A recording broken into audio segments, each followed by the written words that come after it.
You join me inside one of the most important vehicles in the history of Britain, one of the biggest names in motoring full stop, one that has, whether you know it or not, shaped your life in some small way. Chances are it helped to build your house, helped you to move into your house, deliver parcels to your doorstep. It is, of course, the trusty old Ford Transit van, the UK's best-selling commercial vehicle, beloved of brickies, posties, chippies, roadies, even antiques dealers like my mum. I grew up being driven around in one of these with our boxer dog Buster dribbling all over my lap. My daughter even learned to drive in one, a proper van's van. Launched in 1965, the first Transits were built in Berkshire in an old warplane factory, before production shifted to Southampton in the early 70s. With its car-like layout and 2-pallet payload, the Transit became the template for all vans that followed. It carried almost anything: tools, sand, cement, fruit and veg, furniture, guitars and groupies, ice creams, elephants, even dinosaurs. But enough van-splaining. We're here at Ford Dagenham, the home of the Ford Transit, and this is the first Transit, the Mark I, which in 1965 cost just £542, or just over 10 grand in today's money. And for that you get, well, not a lot really. The near naked dash in front of me has just a single circular instrument, a few switches down here, a couple of heating sliders, a choke, and somewhere for your red top tabloid, plus a metal ashtray vast enough to cope with a 60s van man's smoking habit. These sliding doors were optional over the normal hinge jobs, but delivery drivers loved them because they latched open and you could hop in and out with brilliant convenience. Plus, if you left them open when you drove off, you weren't pestered with all sorts of warning lights and bongs that you get today. What you did get as standard though was space. Before the Transit, most vans put their engines underneath the front seats, but the Transit put it out front under a proper bonnet, which meant more space in here and back there. The original, slightly pig-faced design lasted for over 20 years until 1986, when the Mark II came along.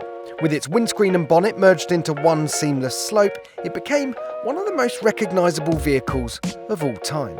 It's also the most versatile. The first variation was a long wheelbase model requested by a Ford boss who wanted to carry around his collection of antique carriage clocks. And it was about time. Among other things, the Transit has been a minibus, a pickup truck, a tipper truck, a flatbed and bare chassis cab, as advertised by this man in his pants. That's wrestling legend Mick McManus, apparently. There have been over 450 versions in total, and people can't get enough of them. So far, Ford has sold over 8 million Transits. Lined up bumper to bumper, they would stretch right around the world. So when it comes to vans, the Transit is Britain's most wanted, and in more ways than one. Scotland Yard once famously said that the Transit was involved in 95% of all bank robberies.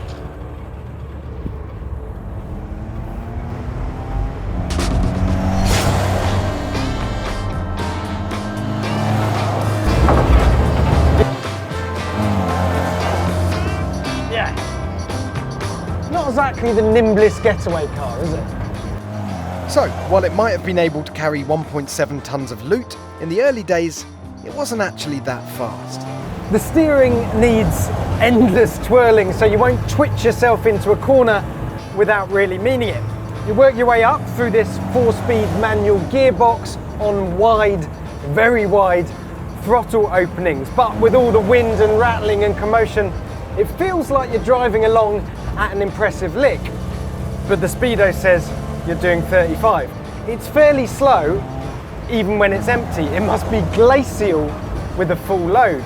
And the brakes don't so much kill your speed as erode it in geological time. Traffic moved a whole lot more gently 50 years ago. The engine is a 63 horsepower V4. Yes, a pushrod V4, thrashy as anything, but it makes sense in the Transit because it allows that rather elegant front end. The alternative, a straightforward diesel, required a goofy extended snout. Underneath, it couldn't be more basic. Solid axles and cart springs front and rear. But things did improve. From the Mark I to the Mark II to the Mark III, the Transit became more comfortable, more car-like. It's the driver's van, as proved by this, the World Rally Transit. Built as a promotional tool in 2000 and, let's face it, it probably takes things a bit too far. More recently, the Transit's become properly high-tech. This one is a plug-in hybrid, and there's going to be a fully electric Transit arriving in about a year. And in the right hands, it's one of the fastest vehicles in the world. I tell you something, I do that lap time in a van.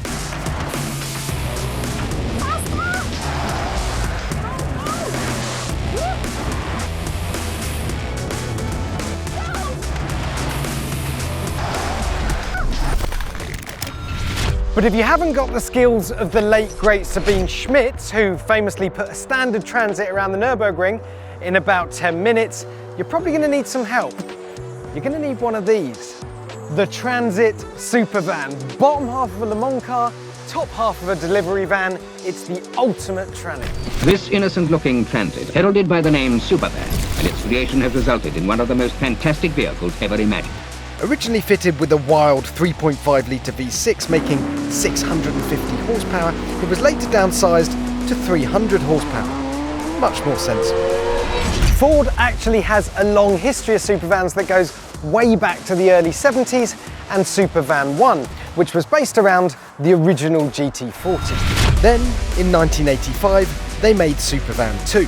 This time it had a fiberglass shell over a Group C racing chassis and could do over 170 miles an hour, even while towing a caravan. Which brings us up to this, Supervan 3 from 1995, basically an evolution of Supervan 2 with an engine transplant and the volume turned up to 11, or possibly 12. Unfortunately, it's a little bit broken, so we can't drive it today, probably for the best. But what we can do is show you around some of the more interesting features on this particular model, starting with this, the front splitter. Look at the size of that. Excellent advertising for Cosworth, not so hot on speed bumps. In fact, I think this thing would probably struggle to get over a cobble. And check out the wheels. Proper racing tyres here, not actually slicks. There is a bit of tread to work with, and you've got Brembo brakes behind there. The rear tyres, in fact, are as wide as a Porsche 917.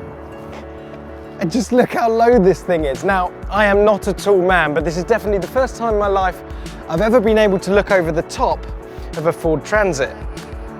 And let's just have a look at the interior, shall we? Oh yes, simple, stripped out, race ready. You've even got a central driving position in here. Well, almost central, it's slightly offset from center, but still. McLaren F1, eat your heart out. Just look at the size of this intake in the side of the car. You could get small to medium domestic animals in there, probably small children as well. Right, let's have a look at the engine bay to end all engine bays, shall we? But before we do that, check this out. I love the way that this rear wing posts itself through these two little slots in this Perspex rear screen. Very neat indeed. You know how you sometimes look at modern supercars and think, how tightly packaged is that powertrain inside the body and the chassis? Well, this is nothing like that at all. There's acres and acres of room back here. I can hear my voice echoing around in the back. The engine itself is a Cosworth 2.9 litre supercharged V6. The supercharger is buried deep down there and it produces about 300 horsepower. Now, earlier versions of the Supervan did produce a lot more power, but at some point somebody put their sensible pants on and decided 300 horsepower was probably enough for a van. What a brilliant and bizarre thing. When Ford wasn't making Transits faster, it was making them more reliable. In April 1972, two Transits began an epic week-long endurance test in Italy in what was dubbed the 7 Days of Monza. The result was a new world endurance record, 10,000 miles at an average speed of 73.3 miles an hour, and not one breakdown. If the Transit could manage that, you'd trust it to deliver a few parcels every day. It was that no-nonsense reliability that made the Transit such a smash hit with people that wanted an honest van to earn a decent crust. In other words, you could always trust the Transit to help pay the bills. In fact, Some studies suggest that 1 in 10 UK workers depend on a van for their work. That's 3.4 million people, and that during its lifetime, each Transit will contribute over £200,000 to the economy. It's no wonder Ford called it the backbone of Britain, and they got a point, but you know what? I think it's got some of the heart and soul too. White van man and woman, we salute you.